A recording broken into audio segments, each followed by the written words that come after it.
Hello, everyone, and welcome to another edition of the Forge of Freedom podcast. I'm your host, Alex Uli, and this is episode 109 of the Forge of Freedom. Today, I've got an article I want to share with you from Jeffrey Tucker. I alluded to the topic last week. As you may recall, if you listened to the episode last week, this week, marks 4 years since the lockdowns began in the United States in response to the COVID-19 pandemic. And I want to take this opportunity to sort of reflect on that by sharing this article with you by Jeffrey Tucker. And after the article, I'll have a few other sort of related thoughts and updates to share with you. But the article is called 4 Years Ago This Week, Freedom Was Torched. And I think that's a great way to put it. The president, through various bureaucratic officials and many governors around the country, seized on a terrible situation. There is no doubt about that the pandemic was terrible, that lots of people were affected by it, that lots of people suffered from it immensely. But then the government got involved and made it far, far worse. And now that we've lived through it, some years have passed since most of the lockdowns ended. I think it's important to reflect on it. As lots of people have said, if you don't learn from history, you're doomed to repeat it. Others will say, oh, well, history doesn't really repeat, but it rhymes. And I think that this is a lesson, and there are many lessons that we should learn from the tragic response to a terrible situation. So once again, this is 4 years ago this week, Freedom Was Torched by Jeffrey Tucker. And this was published March 10th, 2024 at the Brownstone Institute. Beware the Ides of March. Shakespeare quotes the soothsayers warning Julius Caesar about what turned out to be an impending assassination on March 15th.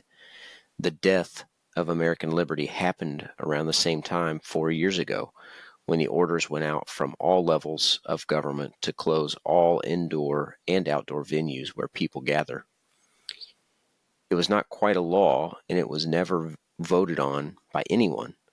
Seemingly out of nowhere, people who the public had largely ignored, the public health bureaucrats, all united to tell the executives in charge, mayors, governors, and the president, that the only way to deal with a respiratory virus was to scrap freedom and the Bill of Rights. And they did, not only in the U.S., but all over the world. The forced closures in the U.S. began on March 6th, when the mayor of Austin, Texas, announced the shutdown of the Technology and Arts Festival South by Southwest. Hundreds of thousands of contracts of attendees and vendors were instantly scrapped.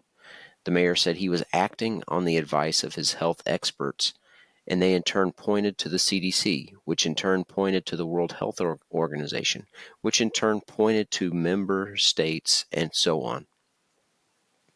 There was no record of COVID in Austin, Texas that day, but they were sure they were doing their part to stop the spread. It was the first deployment of the zero COVID strategy that became, for a time, official U.S. policy, just as in China. It was never clear precisely who to blame or who would take responsibility, legal or otherwise.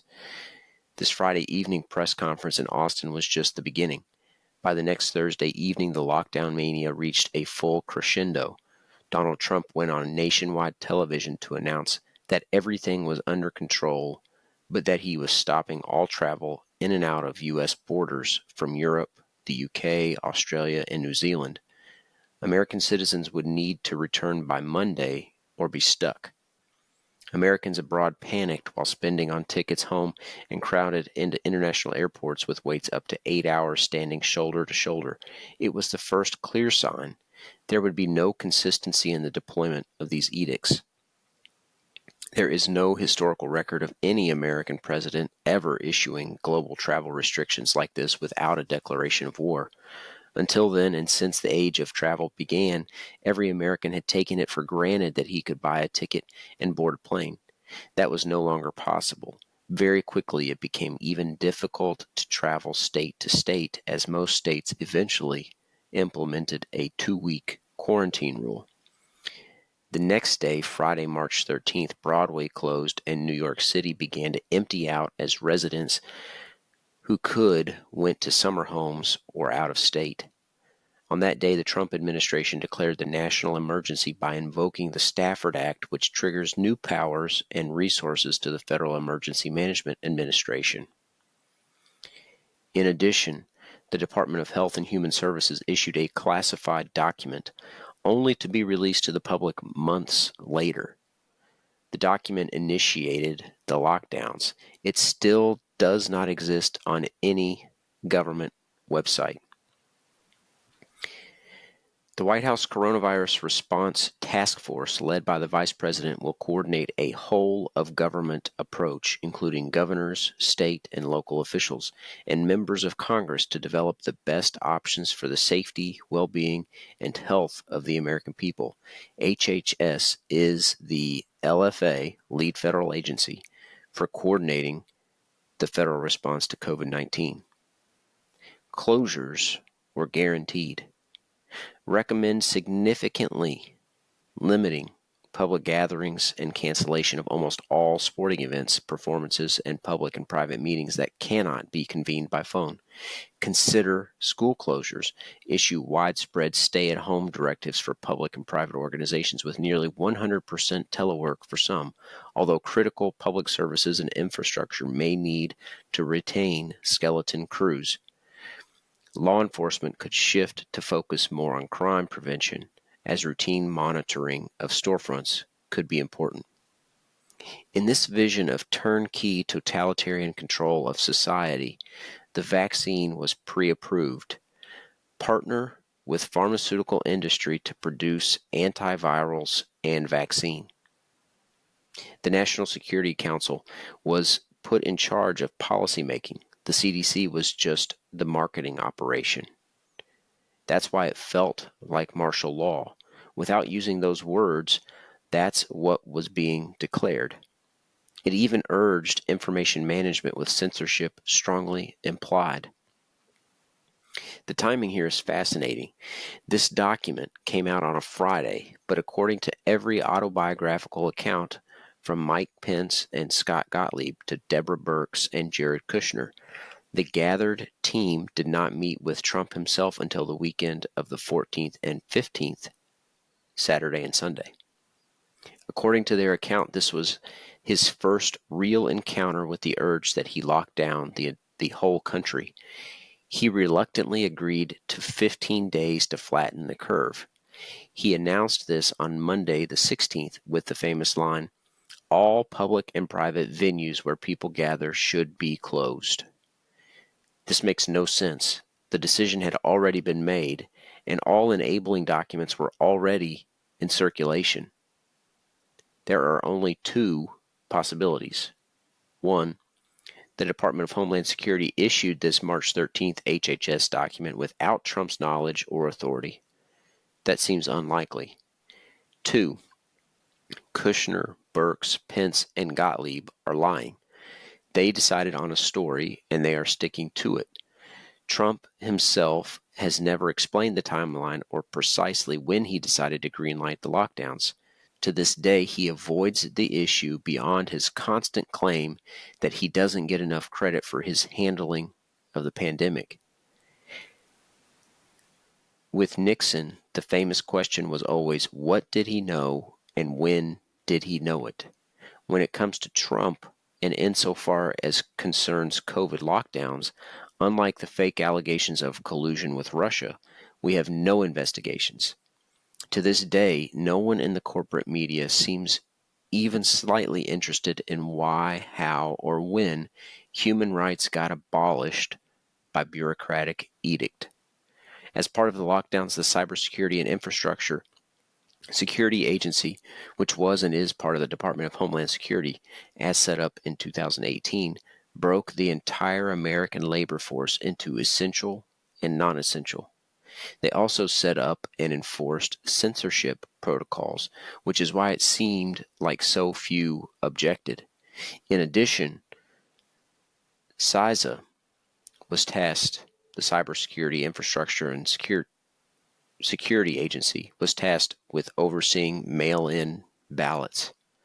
Only 8 days into the 15, Trump announced that he wanted to open the country by Easter, which was on April 12th.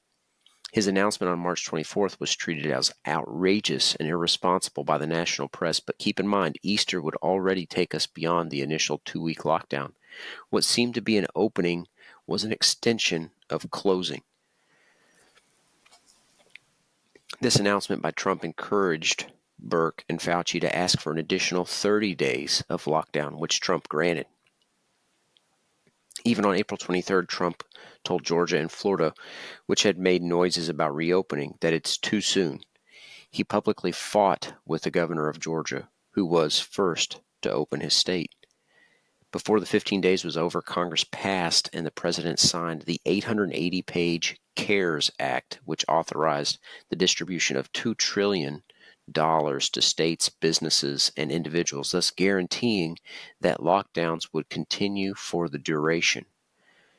There was never a stated exit plan beyond Birx's public statements that she wanted 0 cases of COVID in the country.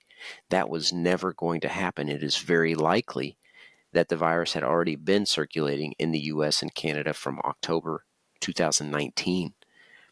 A famous seroprevalence study by Jay Bhattacharya came out in May 2020, discerning that infections and immunity were already widespread in California, in the California county they examined. What that implied was 2 critical points. There was 0 hope for the zero COVID mission, and this pandemic would end, as they all did, through endemicity via exposure, not from a vaccine as such. That was certainly not the message that was being broadcast from Washington. The growing sense at the time was that we all had to sit tight and just wait for the inoculation on which pharmaceutical companies were working. By summer 2020, you recall what happened. A restless generation of kids fed up with this stay-at-home nonsense seized on the opportunity to protest racial injustice in the killing of George Floyd. Public health officials approved of these gatherings, unlike protests against lockdowns, on grounds that racism was a virus even more serious than COVID. Some of these protests got out of hand and became violent and destructive. Meanwhile, substance abuse raged. The liquor and weed stores never closed, and immune systems were being degraded by lack of normal exposure, exactly as the Bakersfield doctors had predicted. Millions of small businesses had closed. The learning losses from school closures were mounting, as it turned out that Zoom school was nearly worthless. It was about this time that Trump seemed to figure out, thanks to the wise counsel of Dr. Scott Atlas, that he had been played and started urging states to reopen. But it was strange. He seemed to be less in the position of being a president in charge and more of a public pundit, tweeting out his wishes until his account was banned. He was unable to put the worms back in the can that he had approved opening. By that time, and by all accounts, Trump was convinced that the whole effort was a mistake, that he had been trolled into wrecking the country he promised to make great. It was too late. Mail-in ballots had been widely approved. The country was in shambles. The media and public health bureaucrats were ruling the airwaves, and his final months of the campaign failed even to come to grips with the reality on the ground. At the time, many people had predicted that once Biden took office and the vaccine was released, COVID would be declared to have been beaten. But that didn't happen, and mainly for one reason. Resistance to the vaccine was more intense than anyone had predicted. The Biden administration attempted to impose mandates on the entire U.S. workforce. Thanks to a Supreme Court ruling, that effort was thwarted, but not before HR departments around the country had already implemented them. As the months rolled on and 4 major cities closed all public accommodations to the unvaccinated who were being demonized for prolonging the pandemic, it became clear that the vaccine could not and would not stop infection or transmission, which means that this shot could not be classified as a public health benefit. Even as a private benefit, the evidence was mixed.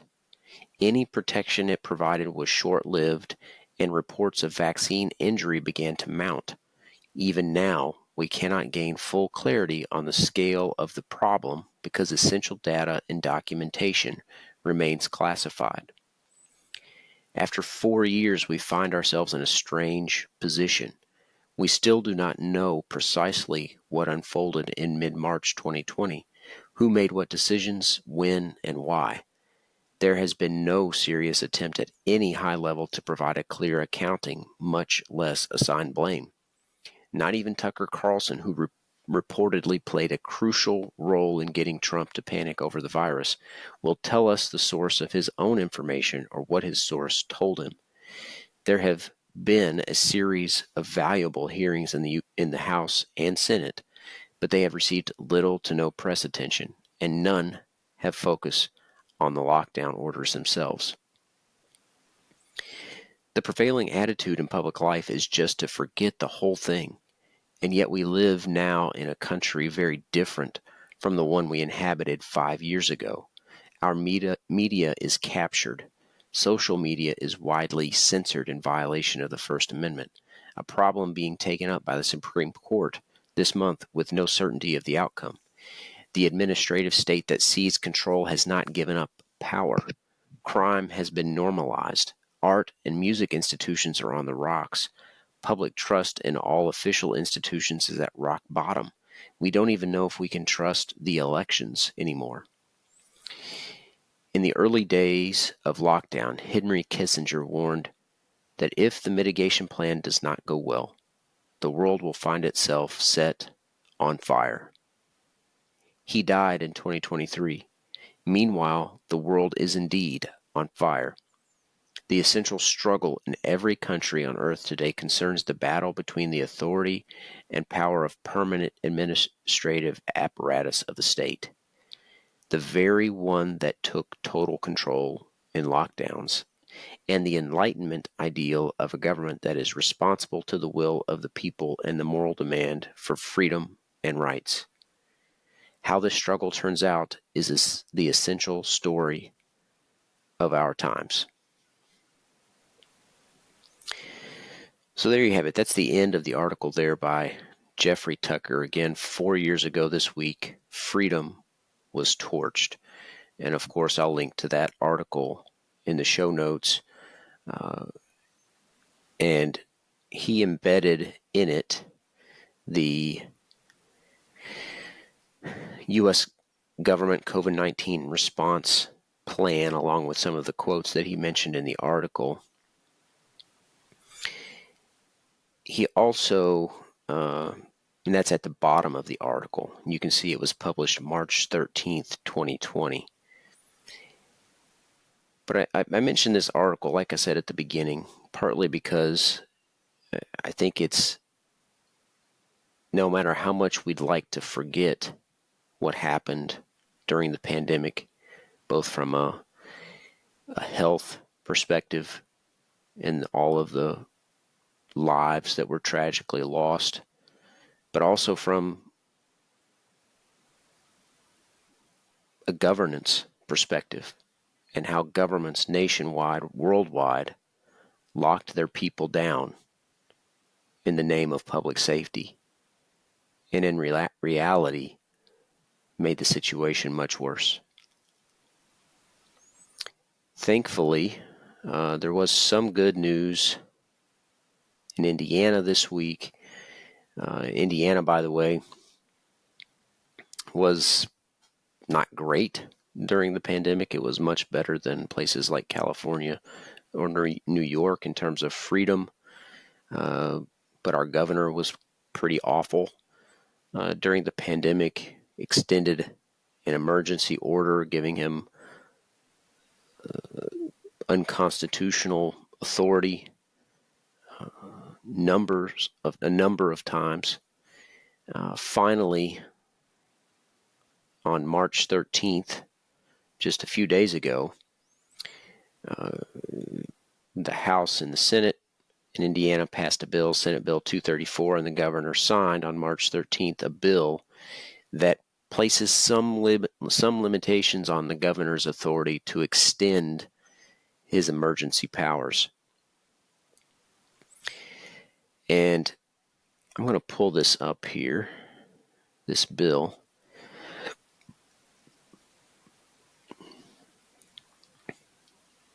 So that you can see it. In this bill, you'll see Senate Enrolled Act 34, so Senate Bill 234.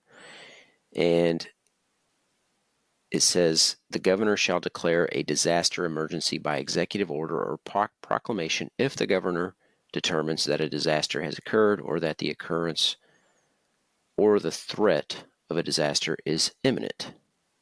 And then it goes on. A state of disaster emergency that applies to the entire state may not continue for longer than 60 days unless the General Assembly, by concurrent resolution, authorizes a renewal of the state of disaster emergency. And what that means is, and you can see if you're looking at this podcast by video, the bill as it was originally proposed sought to make the limitation 30 days rather than 60 days. But the final bill, allows for 60 days before the General Assembly has to authorize a renewal of the emergency declaration. And it says the General Assembly, which is the legislature in Indiana, by concurrent resolution, which means by the House and the Senate. So they're not passing a law, but they're passing a resolution authorizing the renewal or not authorizing the renewal of the emergency declaration. So this was obviously in response to the governor's handling of the lockdowns and the pandemic response. So thankfully, although I think this is still too far, that rather than having a perpetual ability or power to exert unauthorized control and to deprive Hoosiers of freedom perpetually, the legislature has limited it to 60 days without their authorization. So that's better than nothing, but still not great. But nevertheless, I think this is a step in the right direction. Of course, many of the lockdowns ultimately ended because everyday people refused to comply. And that was the reality of it. It wasn't that the governors didn't want to exert their authority. It wasn't that legislatures didn't want to exert their authority in some states. It was just that the people refused to comply. And that's ultimately what ended the lockdowns in most states. The other thing I want to share with you here is a few resources. The first one is an interesting study by the National Bureau of Economic Research, and I'm going to put this up on the screen here as well. This report, it's called a final report card on the state's response to COVID-19.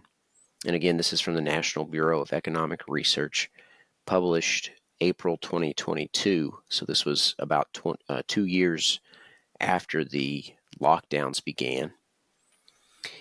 And what's interesting about this is they don't just measure health outcomes, because that would be really not give us the full picture. They look at a few things, and you'll see here they say our measures fall into three categories: the economy, education, and mortality. For economic performance, we used two measures: unemployment and GDP by state. For education, we used a single metric, the Burbio cumulative in-person instruction percentage for the complete 2020-2021 school year, with hybrid instruction weighted half. And for mortality, they used two measures: COVID-associated deaths reported to the CDC and all-cause excess mortality, which I think is incredibly important and generally left out in media discussion, is this all-cause excess mortality. And this is, I'm going to link to this in the show notes as well if you want to take a closer look at it, and they've compiled a lot of data. But what's interesting, if you look here toward the middle of page 3, it says, economy and schooling are positively correlated, which suggests a relationship between the willingness of the population or its politicians to resume normal activity in business and school. So if kids were attending school, that generally meant that the state was open for business, that the businesses in that state were also open. It says Montana, South Dakota, Nebraska, and Utah are the states highest on the economy score, and also among only 7 states to exceed 85% open schools. So they were generally the states that did the best from an economic standpoint, and they also just happened to be the states with the most kids in school as a percentage. But this is the important point I want to mention here. The correlation between health and economy scores is essentially zero, which suggests that states that withdrew the most from economic activity, that is, they closed down, did not significantly improve health by doing so. So I think that's an incredibly important point. So these states that locked down did so, they trampled on the freedom of people to make a living and for kids to go to school for almost no health benefit. And it had tragic results. All right, so like I said, I'll link to that in the show notes as well. I also want to point out this book recently published by Tom Woods, Diary of a Psychosis. He wrote about the pandemic response almost daily for a number of years, and put together basically all of his work into one publication. It's called Diary of a Psychosis: How Public Health Disgraced Itself During COVID Mania. And so I'd encourage you to go check that out. And of course, the foreword there by Jay Bhattacharya.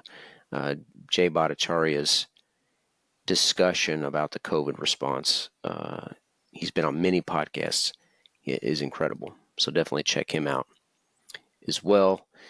And then finally, these are actually tweets I'm going to share, but they're in response to the recent TikTok news and the push to ban TikTok. The first one is by the 10th Amendment Center. It says, "There's nothing more dangerous to the Constitution and your liberty than the so-called federal government in Washington, D.C., which violates the Constitution constantly, 24/7 hours a day, 7 days a week, 365 days a year. People who want to give it more power than it already has, more usurpations, are committing, as St. George Tucker put it, treason against the sovereignty of the people." So I think that's true not only with respect to TikTok and the federal government's attempt to gain more power to regulate media, but also obviously with respect to the pandemic response. And then the other tweet here is from Rand Paul. He says, emulating Chinese communism is not the way to combat Chinese communism. And again, this is in response, both of these tweets in response to the TikTok discussion or TikTok dispute. But again, I think completely applicable to the pandemic response. As we all recall, the pandemic originated somewhere in China. The most common theory that was denied for some time by most of the media was the Wuhan lab leak. Of course, that appears to be the consensus for the most part now. But then China locked down, and what did we do? We emulated China's response by locking down. And that's exactly what the government is doing with this TikTok ban. They're going to, from a federal government level, censor information they don't approve of, which is exactly what the Chinese government does. So that in itself shows that it's probably the wrong response, among many other reasons. So anyway, like I said, I hope that you enjoyed the article by Jeffrey Tucker. I hope that you reflect on this some. Of course, I don't like to engage in too much negative thinking, but I think it's important to engage in reflection on where we've been so that we can have a better future, so that we can be hopeful that the same sorts of things won't happen again. All right, everybody, I think I appreciate you for tuning in. Appreciate your support as always. If you did enjoy the show, don't forget to like and subscribe to help us spread the message of freedom. I'll have Mike Uli back in the studio for Monday Gun Day to talk about weapon-mounted lights. And he hasn't been in the studio for a while, so I look forward to having him back on the show and look forward to that discussion. So stay tuned for that. And as always, remember, you are the Forge of Freedom. Thanks for listening to this episode of Forge of Freedom. Be sure to subscribe wherever you heard this podcast so you never miss a future episode. For more information or to connect with Alex, you can go to forgeoffreedom.com or follow him on Twitter @ForgeOfFreedom. Until next time, remember, you are the Forge of Freedom.